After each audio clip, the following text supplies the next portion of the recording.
warahmatullahi wabarakatuh. Kami dari calon guru penggerak angkatan 7 Kabupaten Cilacap, Bapak Sudira sebagai fasilitator, Bu Aprilia Dwi Astuti sebagai pengajar praktek, dan saya sendiri, Ibu Sriarsasi dari SMA Negeri 1 Sidoarjo. Kemudian rekan saya, Budi Wayu Pertiwi dari SMP Pius Sidoarjo. Saya Siti Maliha dari SD Negeri Serang Nomor 2 Cipari.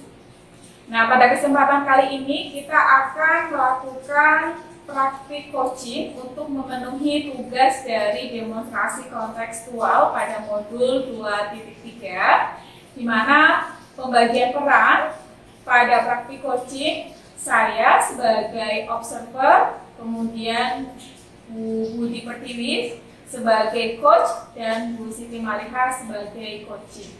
Selamat menyaksikan.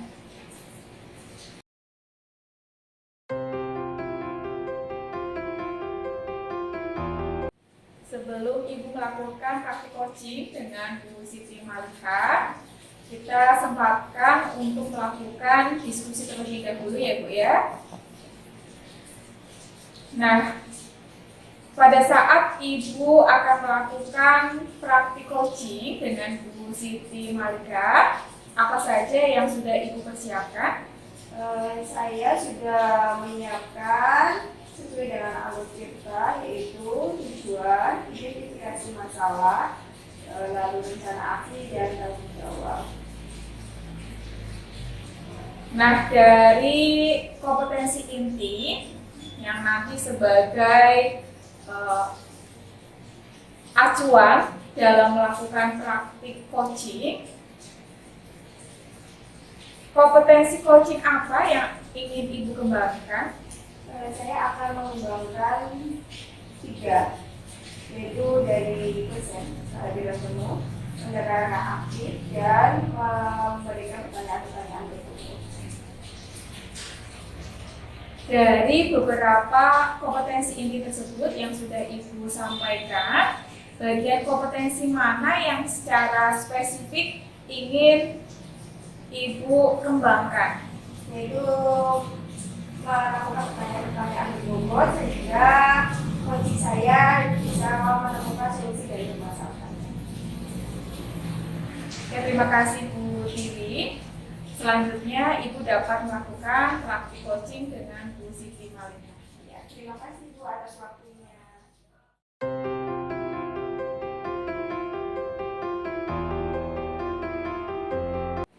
Assalamualaikum Bu Siti. Apa kabarnya hari ini? Waalaikumsalam Bu Tiwi. Kabar saya alhamdulillah baik-baik Bu. Kabar Bu Tiwi bagaimana? Alhamdulillah, kabar saya juga baik Bu. Saya mohon maaf Bu, saya telah mengganggu waktunya siang-siang. Oh, tidak apa-apa Bu, saya juga waktunya sedang senggang kok. Jadi kita akan membahas tentang apa ya Bu hari ini? Jadi begini Bu, salah satu murid dalam pembelajaran saya itu ada yang tidak bisa fokus ketika saya berikan tugas Bu. Nah, dia itu kayak troublemaker gitu Bu di kelas. Jadi ya sebelum tugasnya selesai dia itu selalu mengajak teman-temannya yang lain bercerita. Nah, hal-hal ini tuh yang membuat anak-anak yang lain terganggu sehingga anak-anak yang lain jadi tidak bisa mengerjakan tugas tepat waktu. Oh, begitu ya Bu ya. Jadi ada salah satu siswa Bu Siti yang tidak bisa fokus dalam mengerjakan tugas dan ini berimbas dengan siswa yang lainnya ya Bu ya. Iya Bu, betul. Nah, jadi kita akan berbincang-bincang sebentar ya Bu ya. Saya mau tanya, di akhir percakapan kita nanti apa sih yang Bu Siti harapkan? Jadi saya ingin ada semacam solusi gitu ya Bu, agar anak yang tidak fokus itu nanti bisa fokus dan tidak mengganggu teman-teman yang lain. Oh, oke. Jadi Bu Siti itu ingin siswanya fokus saat diberi tugas sehingga siswa yang lain tidak terganggu. Begitu ya Bu ya? Iya Bu, betul. Nah, Bu Siti sekarang coba jenengan ceritakan secara detail kondisi yang dialami oleh siswa dalam pembelajaran Bu Siti. Jadi begini Bu, siswa saya itu sebenarnya anaknya itu tergolong di atas rata-rata. Dia itu pintar. Kalau bisa saya menjelaskan, dia mendengarkan. Nah, ketika saya minta maju ke depan, juga bisa mengerjakan tugas. Namun ketika saya berikan tugas mandiri, dia itu tidak bisa fokus. Jadi ketika sebelum tugasnya selesai, dia pasti nyolek-nyolek temannya gitu Bu. Temannya diajak cerita. Contohnya ya Bu, dia kemarin mancing dengan ikan besar ke 10. Jadi begini, dia itu sering menceritakan pengalaman yang dialami kemarin ketika pulang sekolah ataupun tadi pagi di rumahnya itu buat cerita ke teman-temannya itu, sehingga ya otomatis teman-temannya itu ya ikut menanggapi kan, satu kelas itu jadi semua. Saya sering mengingatkan, ayo udah selesai dulu tugasnya gitu. Oh iya. Jadi menurut Bu Siti sebenarnya siswa tersebut mampu dalam pembelajaran namun tidak bisa berkonsentrasi karena ingin menceritakan pengalamannya ataupun rencananya yang ingin selalu diceritakan kepada teman-temannya. Begitu ya Bu ya? Iya betul Bu. Nah, agar dia bisa berkonsentrasi penuh, apa sih yang dapat Bu Siti lakukan? Ya, sepertinya saya perlu mengintegrasikan pembelajaran sosial dan emosional dalam pembelajaran saya dan menciptakan iklim positif di sekolah. Baik Bu, wah itu bagus sekali loh Bu. Bu Siti ingin mengintegrasikan kompetensi sosial emosional dalam pembelajaran, juga menciptakan iklim positif dan budaya sekolah. Gitu ya. Begitu. Menurut Bu Siti, nah kompetensi sosial seperti apa yang ingin Bu Siti terapkan dalam pembelajaran? Saya ingin mengintegrasikan kompetensi sosial emosional itu terutama kesadaran diri dan manajemen diri sepertinya dalam pembelajaran. Ya Bu, bagus sekali Bu. Jadi memang ingin mengintegrasikan KSE terutama kesadaran diri dan manajemen diri dalam pembelajaran itu ya. Iya Bu. Nah, kira-kira menurut Bu Siti cara apa yang mengintegrasikan kedua kompetensi tersebut? Kira-kira menurut saya yang bisa dilakukan untuk mengintegrasikan KSE kesadaran diri itu seperti ini Bu. Saya akan membuat roda emosi yang akan saya bawa setiap pembelajaran saya. Jadi ketika pembelajaran saya dimulai, anak yang mengisi roda emosi tersebut sesuai dengan apa yang dirasakan hari ini. Atau saya juga akan memberikan pertanyaan, apa hobi yang sedang kalian gemari saat ini di luar materi pembelajaran. Mungkin begitu ya. Wah, bagus sekali dulu Bu Siti. Jadi Bu Siti akan membuat roda emosi atau memberikan pertanyaan tematik tentang apa hobi yang sedang siswa gemari saat ini di luar materi pembelajaran. Untuk menumbuhkan kesadaran diri siswa serta menumbuhkan kesadaran emosi, begitu ya Bu ya? Iya betul. Kemudian menurut Bu Siti, apa yang bisa Bu Siti lakukan untuk membuat anak tersebut mampu memanajemen diri dengan baik? Sepertinya menurut saya pada awal pembelajaran saya perlu memberikan ruang kepada siswa untuk mengungkapkan perasaan mereka ataupun pengalaman yang sedang mereka alami saat ini, sehingga dengan memberikan jeda waktu untuk siswa bercerita dan mendapatkan tanggapan dari temannya, maka siswa akan dapat menstabilkan perasaan mereka dan tidak akan terpancing lagi untuk bercerita saat saya memberikan tugas. Sepertinya begitu ya Bu yang akan saya lakukan. Oh baik Bu, jadi Bu Siti akan mengisi kegiatan di awal pembelajaran dengan memberikan ruang untuk anak bercerita pengalaman dan perasaan yang sedang dialaminya. Begitu ya Bu ya? Iya Bu, betul. Nah, tadi Bu Siti juga bercerita tentang penciptaan iklim positif dan budaya sekolah. Menurut Bu Siti, bagaimana Bu Siti akan menerapkannya Bu? Menurut saya begini Bu, sebenarnya di kelas itu sudah ada media kelas. Cuma belum sepenuhnya mengena. Jadi saya akan membuat kesepakatan pembelajaran di setiap pelajaran saya dan memasukkan beberapa nilai yang bisa membuat anak tersebut meyakini bahwa mengajak teman-temannya bercerita di tengah-tengah mengerjakan tugas itu dapat mempengaruhi penyelesaian tugas tersebut. Saya juga akan merencanakan melakukan segitiga restitusi, sepertinya begitu ya Bu. Oke, jadi menurut Bu Siti akan melakukan kesepakatan pembelajaran di setiap awal pelajaran Bu Siti dan melaksanakan segitiga restitusi ya. Begitu. Nah, Bu Siti, jadi kalau boleh menanyakan ya Bu ya, yang akan mengatasi masalah anak yang tidak bisa fokus dalam mengerjakan tugas tersebut itu ada dua ya. Yang pertama, mengintegrasikan KSP dalam pembelajaran, yakni dengan cara membuat roda emosi dan memberi kesempatan bercerita di awal pembelajaran. Dan yang kedua, Bu Siti akan melakukan kesepakatan pembelajaran dengan siswa di setiap awal pelajaran itu dan menerapkan segitiga restitusi. Begitu Bu? Itu betul seperti itu. Nah, dari kedua hal tersebut, mana kira-kira yang dapat Bu Siti segera lakukan? Menurut saya, karena hal ini notabene tidak memerlukan banyak waktu ya Bu, maka saya bisa melakukan keduanya sekaligus. Jadi Bu Siti akan melakukannya sekaligus ya Bu ya? Begitu. Nah, menurut Bu Siti, siapa sih yang dapat membantu Bu Siti melaksanakan langkah-langkah tersebut?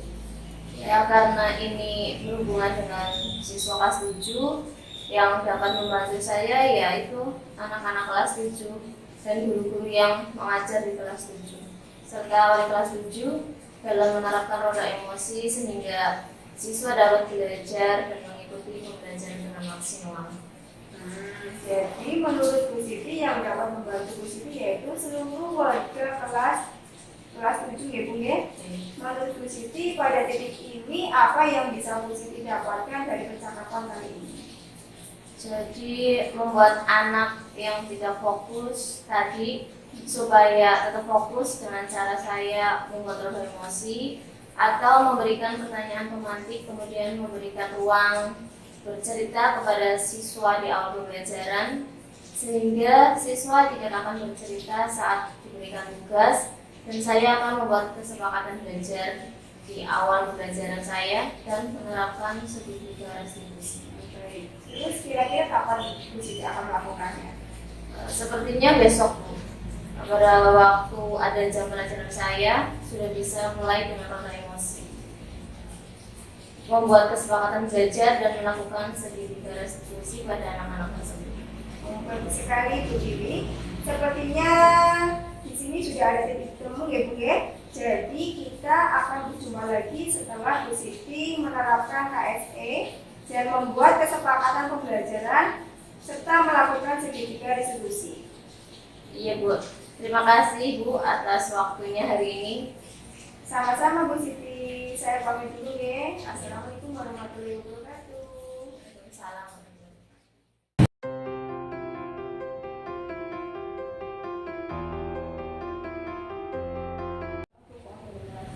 Alhamdulillah Bu Tiwi sudah melakukan praktik coaching dengan Bu Siti Maliha. Nah, kita lakukan diskusi kembali ya Bu setelah melakukan praktik coaching. Ada beberapa catatan yang tadi saya sudah rangkum dari pelaksanaan praktik coaching yang sudah Ibu lakukan. Yang pertama, saat Ibu melakukan praktik coaching dengan Bu Siti Maliha sebagai coach, tujuan yang ingin dicapai oleh Ibu Siti Maliha itu bagaimana Bu? Jadi tujuannya itu adalah ingin menjadikan siswanya itu fokus dalam mengerjakan tugas secara mandiri, yaitu dengan melakukan pada pembelajaran awal itu memberikan ruang untuk mereka bercerita dengan menggunakan roda emosi atau dengan memberikan pertanyaan otomatis seperti itu Bu. Ya, bagus ya Bu. Tadi juga Ibu Siti sudah memberikan informasi-informasi sehingga Bu Siti menemukan solusi dari permasalahan yang dia alami dengan pertanyaan-pertanyaan dari Ibu Tiwi. Nah, dari catatan saya selama praktik coaching yang sudah Ibu lakukan, yang pertama, Ibu sudah mempraktekkan praktik coaching dengan alur tirta, di mana di awal Ibu sudah menyepakati tujuan dengan Ibu Siti. Kemudian tujuan itu juga datang dari coaching atau Bu Siti dalam hal ini. Kemudian yang kedua, dari tahapan identifikasi, Bu Tiwi sudah melakukan menggali informasi-informasi atau fakta yang terjadi yang dialami Ibu Siti, sehingga potensi yang dimiliki oleh Ibu Siti dapat dikembangkan untuk menyelesaikan masalah yang Ibu Siti hadapi sendiri. Kemudian dari rencana aksi, Ibu juga sudah memberikan pertanyaan-pertanyaan yang mengarah terhadap rencana aksi yang akan dilakukan oleh Ibu Siti. Sudah sangat baik, tahapan-tahapannya sudah spesifik dan realistis, fokus pada tujuan. Kemudian yang terakhir adalah Ibu juga sudah memberikan dukungan sehingga Bu Siti merasa yakin untuk membuat komitmen dari rencana yang sudah disampaikan oleh Ibu Siti. Sudah sangat baik, Ibu. Kemudian selanjutnya adalah kompetensi apa lagi yang ingin Ibu kembangkan dari hasil praktik coaching yang sudah Ibu lakukan saat ini? Kompetensi yang ingin saya kembangkan dari praktik coaching saat ini itu adalah kesadaran penuh, lalu melakukan pertanyaan-pertanyaan berbobot sehingga Bu Siti itu dapat menemukan solusi dari permasalahannya. Ada lagi, Bu? Lalu melakukan mendengarkan aktif. Jadi saya harus mendengarkan aktif sehingga apa yang disampaikan atau masalah yang disampaikan oleh Bu Siti dapat saya menemukan. Terima kasih Ibu Tiwi, mudah-mudahan praktik coaching ini bisa Ibu terapkan di kemudian hari bersama rekan sejawat Ibu ataupun dengan orang lain dalam lingkup sekolah, dan mudah-mudahan apa yang menjadi perbincangan kita hari ini dapat bermanfaat. Terima kasih atas waktunya. Sekian, wassalamualaikum warahmatullahi wabarakatuh.